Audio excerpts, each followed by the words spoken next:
मिरजेतील महानगरपालिका हद्दीतील सर्व मालमत्ता भाडे तत्वावर दिले गेलेत। मिरज येथील लक्ष्मी मार्केट, कैलासवासी बापूसाहेब जामदार संकुल, मिरज हायस्कूल, सी विंग व D wing market, Annabuva Maharaj market, Ganesh market, शमानामिरा मार्केट आणि मिरजमधील इतर महापालिका मालमत्ता असलेल्या मार्केटमध्ये सदर बेकायदेशीर भाडे करार पत्र 20 रुपये व 100 रुपये स्टॅम्प पेपरवर केले गेलेत। सदर भाडे करार पत्र हे अनोंदणीकृत केले गेले असल्याने व सदर भाडे करारपत्र करतेवेळी कायदेशीर स्टॅम्प ड्युटी भरली न गेल्याने सांगली, मिरज आणि कुपवाड शहर महानगरपालिका व महाराष्ट्र शासनाचे उत्पन्न बुडाले गेले आहे। महापालिकेच्या अशा बेकायदेशीर कृत्यामुळे महापालिकेचे उत्पन्न कमी होत असून त्यामुळे महापालिका क्षेत्रामध्ये उत्पन्न कमी झाल्याने विकास होत नाही।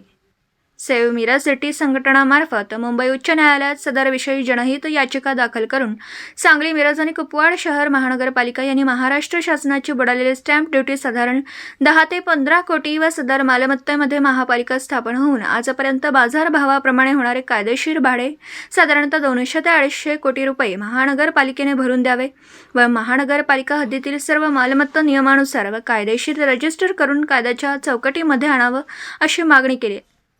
सेव्ह मिरज सिटी संघटनेचे संस्थापक अध्यक्ष ॲडव्होकेट श्रीकृष्ण रामचंद्र पोतकळे यांनी याबाबत गेली अनेक वर्ष सांगली, मिरज आणि कुपवाड शहर महानगरपालिकेच्या अधिकाऱ्यांशी व शासनाच्या वरिष्ठ अधिकाऱ्यांशी पाठपुरावा केला, परंतु आज अखेर दाद मिळाली नाही। म्हणून सेव्ह मिरज सिटी संघटनेचे संस्थापक अध्यक्ष ॲडव्होकेट श्रीकृष्ण रामचंद्र पोतकळे यांनी सदर विषयी मुंबई उच्च न्यायालयात जनहित याचिका महाराष्ट्र शासन, आयुक्त सांगली, मिरज आणि कुपवाड शहर महानगरपालिका, जिल्हाधिकारी सांगली, कर संकलन अधिकारी सांगली, मिरज, कुपवाड शहर महानगरपालिका, सहनिबंधक मुद्रांक शुल्क अधिकारी यांच्या विरोधात दिनांक 21 डिसेंबर 2023 रोजी दाखल केली आहे।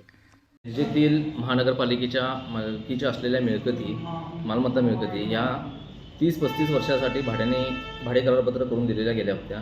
त्या अद्यापही रजिस्टर नोंदवल्या गेलेल्या नाही आहेत। स्टॅम्प ड्युटी चुकवलेली आहे त्याच्यामध्ये। त्यामुळे आम्ही 21/12/2023 रोजी हायकोर्टामध्ये रिट पिटिशन दाखल केलेले आहे। त्याच्यामध्ये मुद्रांक शुल्क अधिकारी, कमिशनर सांगली, मिरज, कुपवाड महानगरपालिका, कलेक्टर साहेब व कर संकलन अधिकारी सांगली, कुपवाड महानगरपालिका यांच्या विरोधात तक्रार दाखल केलेली आहे। मागणी हे सर्व रजिस्टर ॲग्रीमेंट रजिस्टर करण्यात यावेत, स्टॅम्प ड्युटी भरून करण्यात यावेत व आज अखेर 24 वर्ष झाले महानगरपालिका होऊन ते भाडेवाढ शासनाला बुडवलेले आहे ते महानगरपालिकेने भरून देण्यात यावे।